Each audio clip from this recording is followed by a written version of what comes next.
orang tua saya itu, beliau ini salah seorang warga negara Indonesia yang hampir tidak mengenyam pendidikan. Waktu kuliah juga saya sebenarnya susah.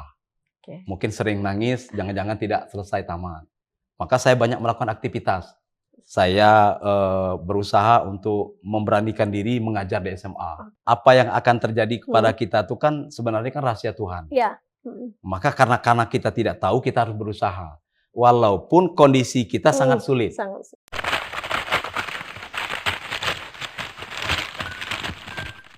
Assalamualaikum warahmatullahi wabarakatuh. Kembali lagi bersama saya Yunike Carolina dalam program Bincang Tribun. Sekarang saya sedang berada di ruang Sekretaris Daerah Kabupaten Bengkulu Selatan. Dan di samping saya sudah hadir Pak Sekda langsung, Pak Sukarni Dunip. Apa kabar Pak? Alhamdulillah sehat. Alhamdulillah sehat ya Pak. Tribuners, bersama Pak Sekda Bengkulu Selatan kita akan berbincang-bincang tentang perjalanan karir beliau dari ASN hingga mencapai posisi tertinggi pemimpin ASN di Bengkulu Selatan khususnya Pak ya. Dan mungkin kita akan juga membahas tentang program daerah prioritas untuk 2025. Nah, untuk yang pertama ini mungkin bisa diceritakan ini perjalanan karir Pak Sukarni ini Pak. Iya, oke. Terima kasih. Assalamualaikum warahmatullahi wabarakatuh. Pertama saya sampaikan terima kasih kepada kawan-kawan dari Tribun News yang sudah bersowan ke tempat saya di ruang saya kerja ini terkait dengan pertama mungkin tadi disampaikan katakanlah mungkin perjalanan karir ya. Jadi perlu saya sampaikan bahwa saya dilahirkan di kota mana asli. Kalau dulu nama tempat kami itu Batang Bangau. Batang Bangau. Ya, kalau sekarang Jalan Apan Baksi namanya di depan Pengadilan Negeri. Saya dilahirkan tahun 1969. 55 tahun yang lalu. Jadi dilahirkan sebagai seorang anak petani, sekaligus bapak saya itu merangkap sebagai tukang kayu maupun tukang semen. Tetapi sejarahnya orang tua saya itu, beliau ini salah seorang warga negara Indonesia yang hampir tidak mengenyam pendidikan. Tapi anaknya bisa. Iya. Jadi beliau bercerita kepada kami bahwa kenapa tidak beliau sampaikan bahwa hampir tidak pernah mengenyam pendidikan, karena beliau pada saat masuk sekolah itu di sekolahnya Desa Pagardewa ini, kebetulan beliau lahir di Pagardewa ini. Nah, nenek kami Pagardewa. Itu umur masuk itu umur 7 atau 8 tahun, itu pada tahun 42 itu Jepang masuk. 42 ya. Nah, Jepang masuk ke kita menginvasi sebelum kemerdekaan, menjajah wilayah kita, termasuk Pagardewa dan Belimbing sini kan. Nah, kemudian karena takut, orang Pagardewa itu pindah ke pinggir pantai. Artinya ngungsi gitu kan. Nah, selama ngungsi itu pekerjaannya bikin garam. Masak air laut, bikin garam selama 3 tahun, sekali-sekali aja keluar. Dan selama 3 tahun setelah Jepang keluar, angkat kaki dari Indonesia, merdeka tahun 45, baru pulang kembali karena sudah besar, sudah dewasa, malu sekolah lagi. Sampai akhirnya tidak sekolah sampai beliau meninggal dunia. Nah, itu sejarah, jadi pekerjaan beliau itu dan menghidupi kami hanya dengan itu. Dengan itu, tapi bisa ya Pak? Iya, pertama anak-anak beliau memang banyak sebenarnya, ada 14 orang, tetapi yang sampai dewasa itu 7 orang. Saya nomor 3 dari yang hidup. 7 bersaudara. Iya. Nah, 2 dari kakak saya mungkin tidak ada yang tamat sekolah dasar karena kondisi orang tua tadi. Tapi pada saat giliran saya berpikir kalau saya tidak sekolah, mungkin kehidupan keluarga kami tidak akan berubah. Seperti itulah. Ya. Maka mulai dari SD saya sudah terpikir bahwa saya harus sekolah. Karena saya sering lihat pekerja-pekerja keras setiap hari seperti pinggir jalan, bikin masang aspal, pecah batu kalau dulu kan. Pekerjaannya kasar sekali. Saya berpikir, wah kalau begini susah hidup. Maka terpikir motivasi saya untuk sekolah. Sekolah yang tinggi menjadi motivasi ya Pak betul. Ya. Dari SD di Kota Medan, kemudian SMP itu kalau dulu SMP 3 namanya. SMP 3. Ya, pergantian dari SMAP. Ya. Kemudian di SMA 1 mana? SMA 1. Kemudian saya nekat tidak bilang sama orang tua, ikut tes di Universitas Bengkulu, Fakultas Pertanian. dan lulus. Harapan beliau sebenarnya saya cukup masuk SPG. Jadi guru. Karena dulu gampang kan jadi guru. Jadi guru dan langsung dan kerja. Memang jadi idam-idaman pada saat itu. Guru itu setelah tamat bawa bawa NIP gitu, bawa apa namanya SK langsung. Gitu kan. Tapi saya nekat karena saya ingin dulunya termotivasi untuk jadi insinyur. Karena sering lewat di depan rumah Pak Insinyur Yuspik Rizal itu kepala cabang dinas perkebunan dulu. Saya pikir orang ini gagah sekali nih insinyur. Jadi saya masuk pertanian dan selesai tahun 93 dengan prestasi kira-kira kalau dari 150 mahasiswa pertanian pada saat itu saya di urutan ke-10. Wah, luar biasa, IPK, IPK tertinggi gitu, 3 lebih kan.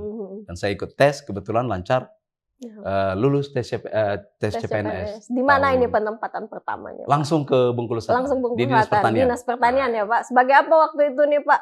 Di awal-awal CPNS ini dulu. Oh iya, jadi pertama ditugaskan Dinas Pertanian di bagian seksi penyuluhan. Oh iya, penyuluh. Iya, langsung penyuluhan.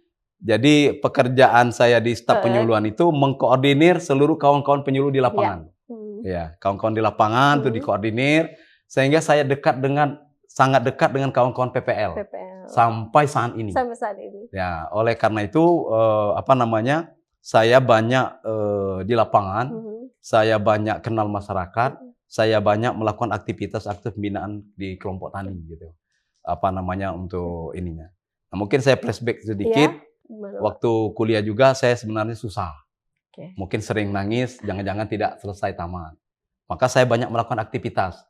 Saya berusaha untuk memberanikan diri mengajar di SMA. Sambilan waktu itu. Sambilan. Kemudian saya juga membantu kawan-kawan. Di pertanian itu kan ada praktek fisik tuh. Bikin lubang tanam segala macam. Saya beranikan saya upahan.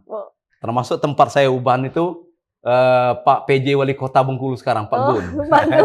Itu kakak tingkat saya. Demi lulus dapat kakak tingkat saya upahan dengan beliau gali lubang tanam. Aduh, itu kayak temannya aktivitas lainnya. Perjuangannya untuk lulus. Termasuk jual pupuk kandang kan para kawan-kawan. Jadi itu yang katakanlah mungkin sekedar pengalaman pada saat itu. Memang susah, kemudian saya berkiprah di pertanian karena saya merasa bahwa saya selama kecil dari SD sudah terbiasa dengan kerja keras, sudah terbiasa dengan petani. Saya biasa kalau di mana ini kalau dulu kan bajak sawah tuh pakai kerbau, melunyah namanya. Saya biasa kerja melunyah malam segala macam, ikut orang tua kerja semen segala macam tuh sudah biasa. Jadi pada saat saya masuk di pertanian, saya dekat dengan dunia petani, saya merasa terpanggil saya untuk memberdayakan mereka. Jadi saya melakukan tugas saya dengan ikhlas, tidak melakukan hal-hal yang menurut saya tidak pada tempatnya, tidak baik. Saya betul-betul sehingga saya punya banyak mitra dengan petani. Kalau istilah manaknya tuh ada juga yang angkat-angkatan keluarga gitu kan. Ada yang keluarga angkat, saudara angkat gitu ya, Pak. Nah udah dari penyuluh terus kemana lagi nih Pak perjalanan karir Pak Sukarni? Ya di pertanian pertama saya sampai tahun 2000. Setelah itu saya sudah eselon 4 itu begitu kan. Kemudian saya karena otonomi daerah ada perubahan jabatan, ada perkurangan jabatan, saya ditugaskan ke Dinas Pertambangan dan Energi. Itu selama lebih kurang 3 bulan. Kemudian dipindahkan lagi mutasi ke kantor kecamatan saya. Pernah saya kecamatan kasih PMD selama 1 tahun sebulan. Di situ saya dekat lagi dengan masyarakat, dengan kades segala macam saya dekat. Itu kecamatan segini Mbak Enipis. Kalau dulu kan masih gabung. Maka saya kenal semua itu. Jadi setelah itu saya dipindahkan lagi ke Dinas Perikanan selama 3 bulan, kemudian kembali lagi ke pertanian. Di pertanian itu ke kasih produksi, kemudian saya promosi di pertanian. Jadi kalau dulu Kasubdin, eselon 3A. Kemudian dari situ saya sudah dipindahkan ke Ketahanan Pangan, kemudian Dinas Perikanan di eselon 3. Udah keliling artinya Pak ya. Kemudian baru penyuluhan, kemudian ke Bapeda. Bapeda yang cukup lama.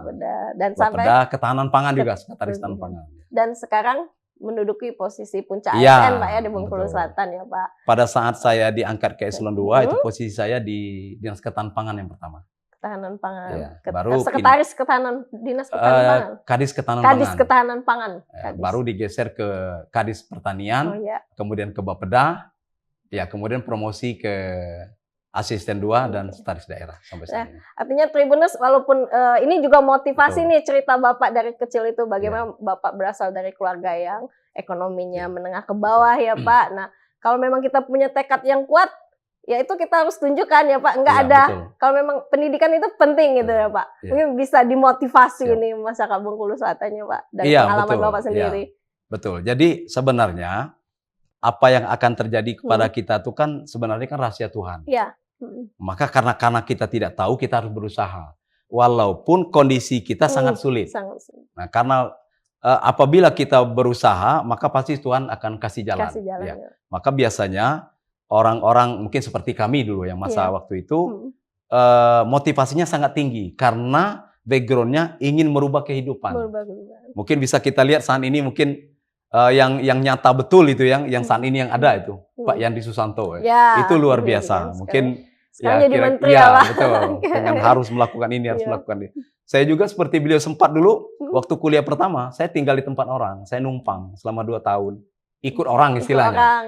Ya, apa namanya, harus cuci mobil, harus melaksanakan tugas beliau ini apa kalau istilah di mana di kita itu nagih kredit malam-malam sampai jam 9 malam gitu. Gitu ya. Jadi hal-hal yang susah inilah yang membuat motivasi jadi tinggi gitu ya, untuk Pak. ini. Ya. Dan ini berlaku untuk semua orang ya Pak ya, mau kita memang dari keluarga nggak mampu, mau keluarga atau mungkin menengah ini tadi, penting tekadnya ya Pak. Iya, harus itu. Harus punya tekad kalau kita pengen mau maju dan merubah nasib. Iya, gitu, itu utama sekali itu. Itu utama sekali karena kondisi kita tidak ada, kemudian dari aspek yang lain kita tidak didukung oleh, katakanlah mungkin oleh lingkungan keluarga kita yang sudah berada di mana-mana, kita harus fight betul, harus fight betul. Nah, karena background itulah mungkin sampai saat ini setelah saya punya jabatan, setelah saya punya apa namanya, mungkin punya gaji dari negara ya. Saya berusaha untuk memperhatikan yang tadi, anak-anak fakir miskin segala macam, sehingga saya bentuk konstan gitu ya. Komunitas 1000 Sehari untuk Kebaikan. Mengumpulkan uang kecil untuk sedekah, kemudian dibantukan ke anak-anak yatim piatu untuk pendidikan selama sekarang. Itu konstan masih berjalan masih, ya? Sudah 9 tahun. Ini sebenarnya ide dan gagasannya timbul 9 tahun yang lalu ini, Bu. Jadi 9 tahun yang lalu pada saat saya ditugaskan sebagai ketua tim penyusunan RPJM. Jadi melihat kebutuhan penganggaran daerah untuk semua program daerah itu kan besar. Triliunan kan. Sementara kita tahu sendiri anggaran daerah itu kan pasti terbatas. Terus kita ngobrol-ngobrol, malam-malam itu ngobrol sama staf, apa yang bisa kita perbuat secara pribadi. Maka adalah timbul ide itu untuk mengumpulkan, katakanlah mungkin menyimpan, kita punya uang-uang yang mungkin ya receh gitu kan. Apa sisa kita motokopi segala macam itu kita kumpulkan. Dan kita coba. Ternyata dalam 1 bulan dengan sekian orang itu, dari uang kecil tadi dia jadi banyak.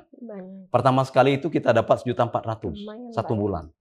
Nah sekarang sudah, kalau bagi orang tidak ada, bagi orang tidak mampu, bagi orang miskin, itu kan sudah sangat berarti. Dari duit 1.000 receh ini tadi ya, dikumpul-kumpul bisa berarti bagi untuk yang lainnya. Akhirnya manfaatnya berkembang-kembang. Kebantu orang sakit mendadak yang ingin berobat segala macam.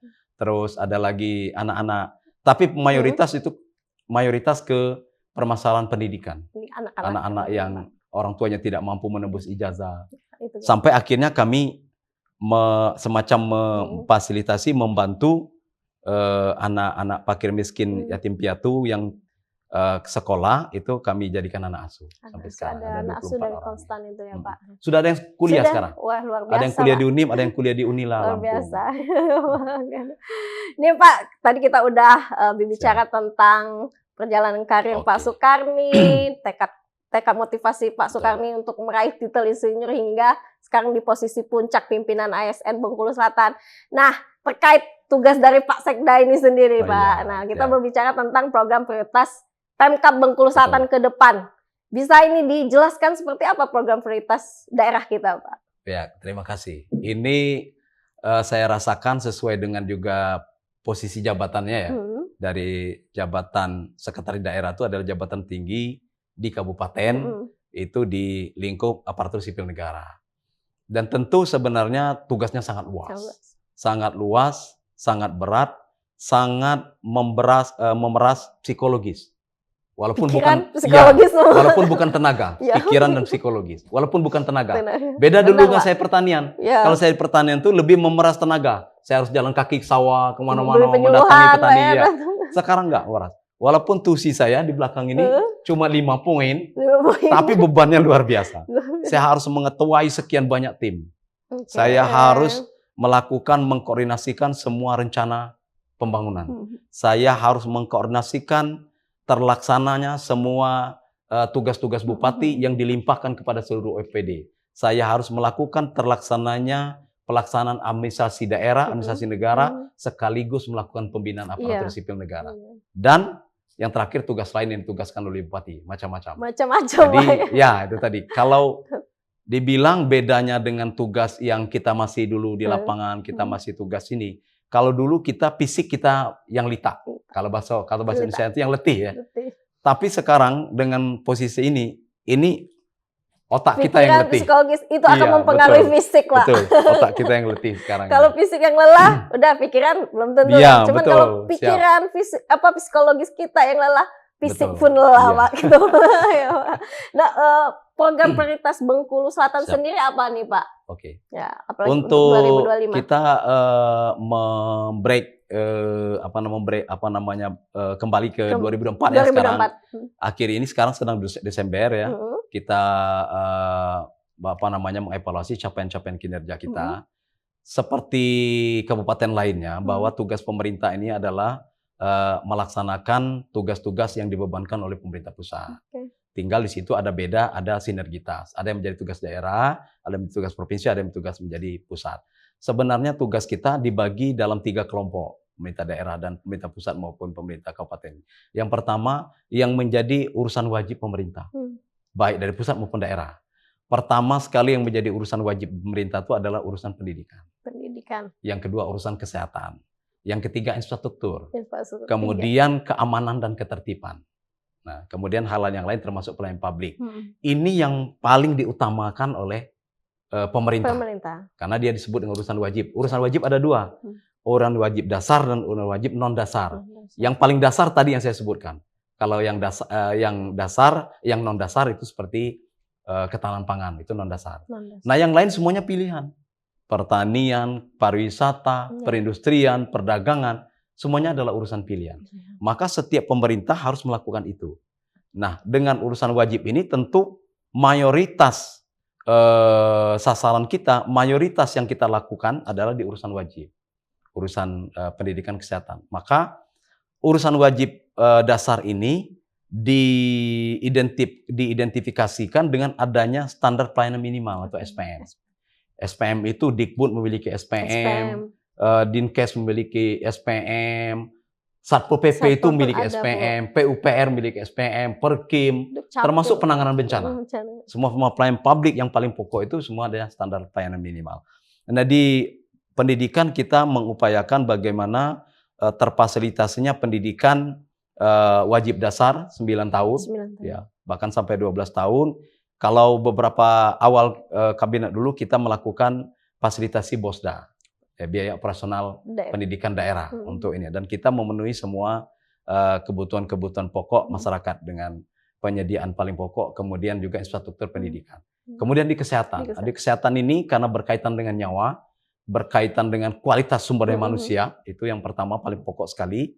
Maka banyak inovasi yang digagas oleh pemerintah dan dilakukan oleh pemerintah daerah. Di antaranya adalah pelayanan kesehatan semesta atau yang dikenal dengan UHC. Kita masuk di UHC. Kalau beberapa dari awal RPJM dulu kita lakukan dengan kita mengayomi semua penduduk yang tidak terdaftar di BPJS yang lain masuk BPJS-nya pemerintah daerah, hampir 40.000. Tapi dengan penganggaran yang semikian besar kita manage, kita rubah dengan kita pelayanan kesehatan kita lakukan dengan gratis, itu KKKTP.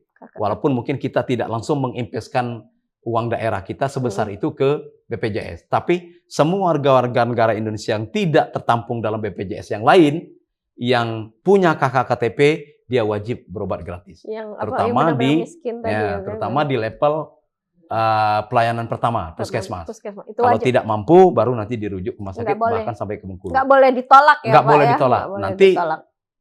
klaimnya itu kita bayar semua. Nah, Dinas Kesehatan bagi warga yang BPS-nya tidak ada atau BPJS-nya mati, dalam 1x24 jam itu bisa langsung kita selesaikan.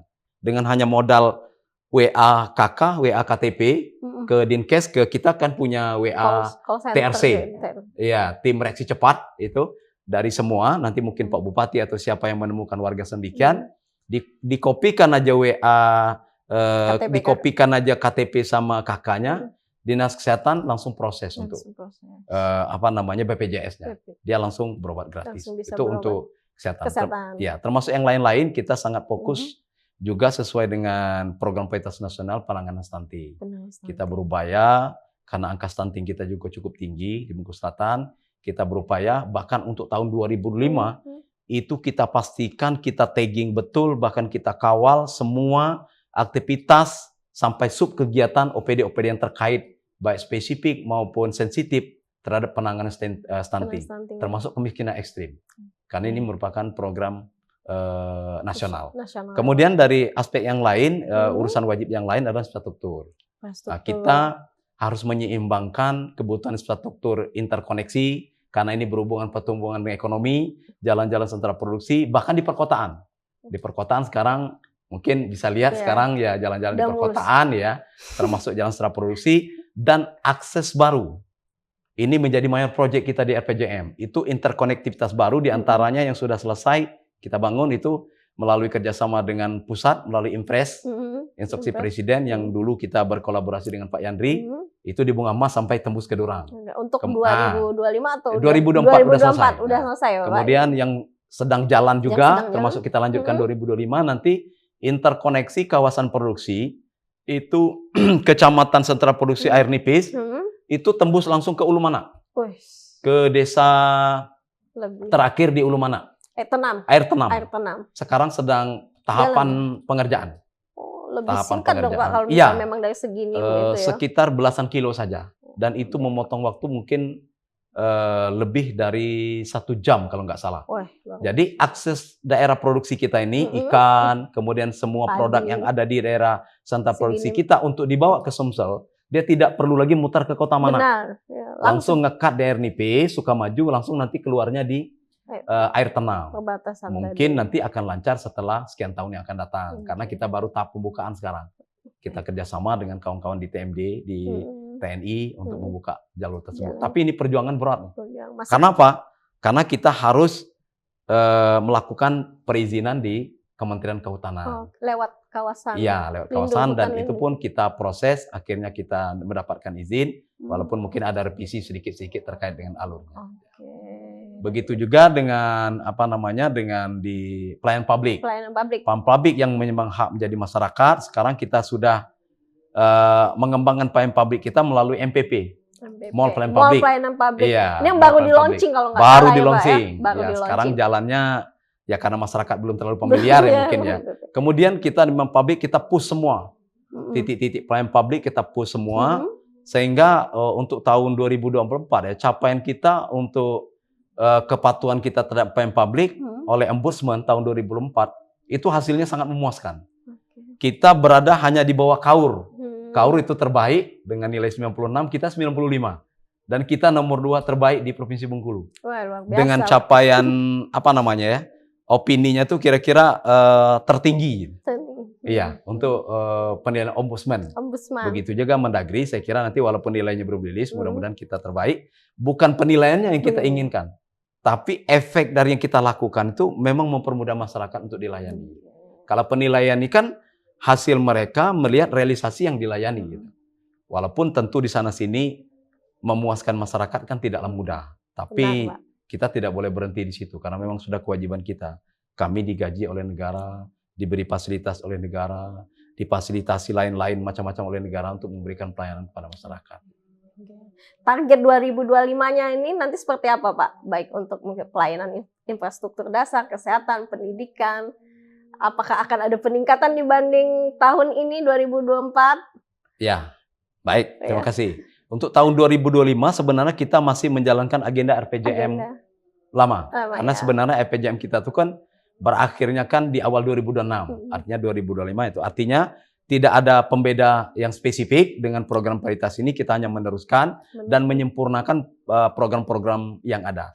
Tentu yang pertama tadi yang berkaitan dengan My Project di RPJM, di aspek infrastruktur tadi belum saya sampaikan, untuk aspek ekonomi, kita bagaimana meningkatkan akses dan peluang ekonomi di Bengkulu Selatan, kita tingkatkan pasar kita yang sangat-sangat katakanlah mungkin masih masih seadanya dulu ya. Sekarang kita tingkatkan menjadi PTM. Itu program program 3 tahun berturut-turut. Bahkan tahun ini masih ada penyempurnaan sedikit-sedikit penataan. Karena nanti kita ingin jadikan tempat ekonomi masyarakat ini nanti ya katakanlah mungkin orang akan senang.